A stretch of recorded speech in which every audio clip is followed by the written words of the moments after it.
ஏய் திறந்த வாய் தங்கப்பா, என்னடா உனக்கு பிரச்சனை? சும்மா ப்ரோ எங்க ஃப்ரெண்ட்ஸ் எல்லாரும் மாஸ்க் காட்டுறதுக்கு ஃபோன் பண்ணி. ஓ ஃப்ரெண்ட்ஸ்ட்ட மாஸ்க் காட்டுறதுக்கு எனக்கு ஏன்டா ஃபோன் பண்ண சொல்ற? சாரி ப்ரோ, இதுக்கு மேல எல்லாம் பேச முடியாது. இதுக்கு மேல பேச முடியாதா? ப்ரோ படிக்கணும் ப்ரோ, நாளைக்கு சோசியல் டெஸ்ட் ப்ரோ. எதுக்குடா நீ என் கூட கள்ள தொடர்பு வச்சிருக்க மாதிரி கமுக்கமா பேசினுக்கிற? கொஞ்சம் சத்தமா தான் பேசண்டா. ஒரு 10 நிமிஷம் ப்ரோ, மன்னிச்சிருங்க ப்ரோ. எதுக்கு உங்க அம்மாக்கு இவ்வளவு பயப்படுற? கட்டி வெளுத்துருவாங்க. ஏய் நீ ஆம்பளையாலா பொம்பளையாலாடா? ஆம்பளை ப்ரோ. இது எனக்கு சோசியல் சயின்ஸ் படிக்கணும் ப்ரோ. Sorry bro. அப்புறம் என்னடா எனக்கு ஃபோன் பண்ண சொன்ன? நானே இழுச்ச வாயனடா. அப்படிதான் நினைக்கிறேன். தெரியாம ஃபோன் பண்ணிட்டேன் ப்ரோ. கை தவறி அந்த விட்டுருங்க தயவு.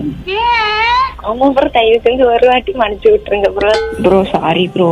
சரி ப்ரோ, இப்போ என்ன பேசணும் ப்ரோ? ப்ரோ ஒரு வாட்டி காப்பாத்துங்க ப்ரோ. வீட்லயே வச்சிருங்க ப்ரோ ப்ளீஸ் ப்ரோ. ஒரு வாட்டி வச்சிருங்க ப்ரோ. ஒரு வாட்டி வச்சிருந்தா என்னடா பண்றது? ஒரு வாட்டி வச்சிருந்தா நீயே கட் பண்ணிட்டு போடா. ப்ரோ மன்னிச்சிருங்க ப்ரோ. எதுக்குடா நான் எதுக்குடா உன்னை மன்னிக்கணும்? நான் என்ன பாஸ்தராடா பாவ மன்னிப்பு கொடுக்கறது உனக்கு? அப்ப நான் கட் பண்ணிடுறேன். போன் அடிக்க விடு. ஏய் வீடப்பா, என்னடா ஷாருக் கான் வயசுல எடுக்கிற? ஏய் சொல்லி, ஷாருக் கான் யாரு? ஹீரோ. எந்த படத்துல வருவாரு? சாவான்ல வருவாரு. சாவான் இல்லடா அது, சாவா வாழ்வான்ட்டு வை.